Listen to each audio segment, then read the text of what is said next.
gusto ko lang makita kung paano i-execute niya. Masabi mo. One day na pelikula.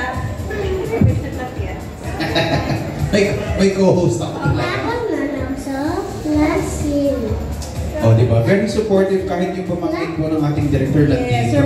surprise ko sa kanya yung anak ko. That's why.